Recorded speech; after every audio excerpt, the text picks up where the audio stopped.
So, ito guys, mayroong order yung ating reseller guys na Chromebook. So, pina-set up na po ng kanyang customer yung ang kanyang in-order na Chromebook. So, ito po yung ating free guys para pakita ko po sa inyo. So, ito po yung mouse.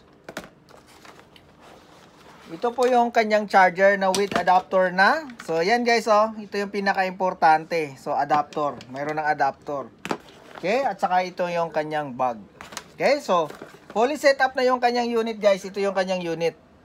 Okay? So, gagamitin niya na lang. So, ayan oh. May mga icon na dito. Okay? So, hindi na siya mahihirapan guys sa kanyang paggamit nitong at kanyang Chromebook kasi automatic na guys, mayroon na siyang Play Store at naka-set up na po siya. So, yan yung ano natin dyan na hindi natin pinapahirapan yung ating mga customer. Kailangan, hindi na sila mamumblema.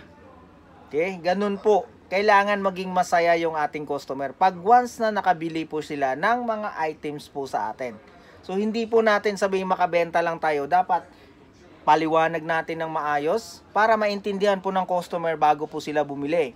Hindi po yung puro lang tayo demo, puro lang tayo pang-akit sa customer. Tapos yung customer naman natin hindi naman naiintindihan. Kasi minsan guys, tayo, yung mga customer kasi natin kahit mayroon ng caption, nagtatanong pa ng how much Nakalagay na nga doon sa caption natin na may presyo na tayo pero how much pa rin. So, minsan kasi guys, hindi po natin maiwasan yung mga ganong mga customer. Kasi po, minsan po, nakapokus lang sila lagi sa mga picture, nakapokus lang sila kung anong posting mo, pero hindi po sila nagbabasa.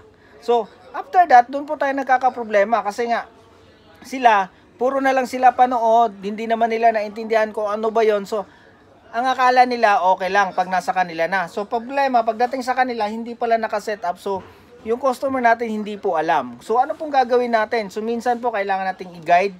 Ang problema po, yung iba kasi na nag-online, hindi po nila nakayang i-guide yung ating mga customer. Kasi, ang mindset po kasi nila, once na ikaw ay bumili ng gadget, automatically, ikaw, mayroon kang knowledge.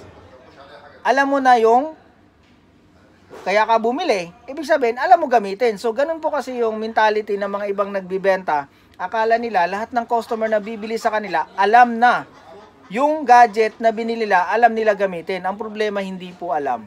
So, minsan po, kaya po, marami pong nagme-message sa amin na yung nabili daw nila is hindi po nakaset up. So, pag ipaprogram po nila sa amin, magbabayad po sila. So, ipoprogram ko po, wala pong problema. So, kaya lang, mayroon pong bayad. Okay? So, ganun po yon. So, minsan po, akala natin, nakakamura tayo. Ang problema nga lang po, hindi nga natin alam kung paano gagawin. Kailangan pa natin ng bayad ng another charge. So, mas ganun din yung datingan. So, di ba? So, magbabayad tayo ng pamasahe. Kung nabili nyo naman ng mura, kung sakaling ipapaset up nyo, magbayad kayo ng pamasahe, papunta at babalik. At magbabayad din kayo sa technician na gagawa. So, ganun din yung kalalabasan. So, di ba? So, dito, pag once na mo bumili kayo, full support po namin kayo. Kung ano yung mga tanong nyo, i-guide namin kayo. At least, maging masaya kayo. So, ganun guys, dito po sa aming online. So, kaya, shout out po sa lahat ng ating customers. So, actually, itong customer nito ang seller natin is ibang lahi. So, ginaid ko siya. Kailangan ipaliwanag mo sa customer kung ano yung mga unit natin para at least alam niya. So, nagka-deal sila, nag-okay yung kanyang customer. Kaya, ito na ngayon. Kaya, shout out sa'yo sa aking reseller dyan. So, hindi ko na babanggitin yung kanyang pangalan. So, good luck sa iyo and sana po marami ka pa pong